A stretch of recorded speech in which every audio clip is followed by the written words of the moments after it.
Yesterday we discussed very briefly the temperature of a fever, so I said maybe we'll highlight that a little bit more in depth. What's considered a fever, a temperature that's high enough that causes you to be considered chole sakana, that needs to violate. So this is a big machloket achronim.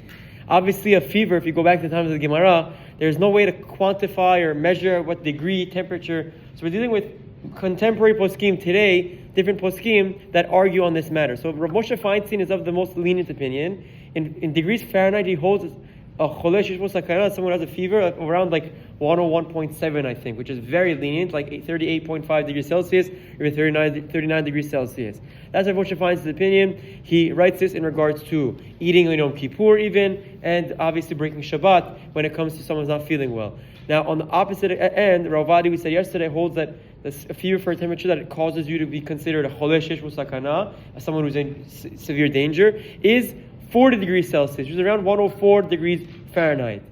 What do the other poskim hold? Rav Moshe, the Tzitz Eliezer, doesn't necessarily give, if I remember correctly, doesn't give a specific temperature, but he just writes, without mentioning Rav Moshe Feinstein's name, he writes at 39 degrees Celsius, it's too lenient. That's a little too low, it's not high of a fever enough. It needs to be a higher fever, but it also depends how the patient is feeling. The Or Letzion also, in a similar language, said if there's great need, one can be lenient in a case for up to, let's say, 39 degrees Celsius, but Ovadia, as we said, was the most machmir one, who said 40 degrees Celsius, which comes out to around 104.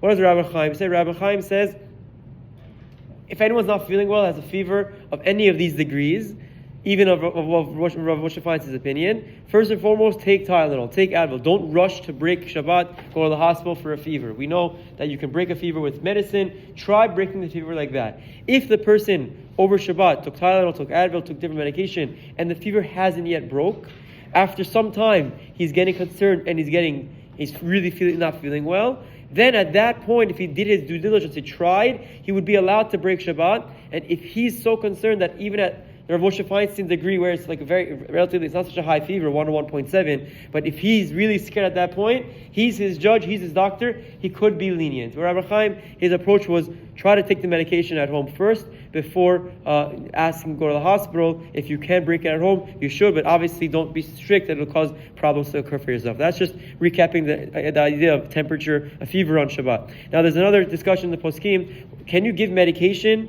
chilul Shabbat rather, to just ease someone's pain? How does that work? So this a little bit ties into what we discussed earlier. Is it considered Shabbat just pushed aside, or is it as if it's Sunday, you do whatever you do normally?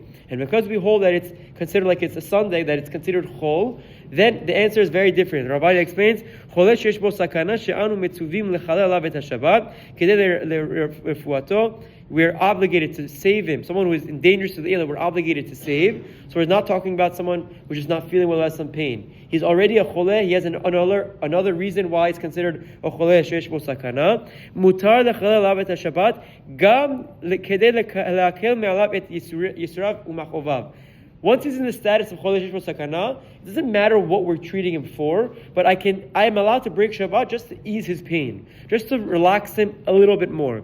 Ki gam ke'evim alulim lesaken chaye adam, because even these pains and discomforts can cause danger to this person's life in this state. Ravadi writes, and any treating of any like pain management for someone who's in such severe shape is like you're saving his life. What's this most practical case? Ravadi writes, someone who's in bed in the hospital. Baruch Hashem, he's in the hospital, he's a chole sheyesh bo sakana, but he's relatively stable. But he says, I really don't like my positioning in the bed.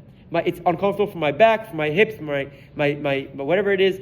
Can you please adjust it? Ovadia writes that this person is a chole sheyesh bo sakana. He's a sick person. You're allowed to go and adjust it as is. You don't have to do beshino, you don't have to do anything different. You can adjust his bed height. The doctor said there's no difference, but he's asking for it. You're making it more comfortable, and you may do it. That's a practical example of where this falls into play, but it's something you should know that it's very important. We should only celebrate happy occasions together. Have a wonderful day. Just to clarify the opinions one more time, Moshe Feinstein says a fever of 102 degrees Fahrenheit, which is around 39 degrees Celsius, and any person, Stam B'nei Adam, can break Shabbat. If someone has a fever of 101 degrees Fahrenheit, which is around 38.3 degrees Celsius, if he wants, he may break Shabbat as well. Ovadia says 40 degrees Celsius, which is around 104 in Fahrenheit. that's for an adult. He says for a child, don't be machmir, and if you're for a child and you have to break Shabbat for his safety. The Tzitz Eliezer comments and says that 39 degrees Celsius is too lenient, but doesn't suggest an alternative temperature, doesn't a fever. The Or Letzion explains that if someone is at 39 degrees Celsius and doesn't know why, then you can consider yourself as a chole sheyesh bo sakana and break Shabbat. Those are the opinions with clarity and proper explanation. Chazak u'baruch.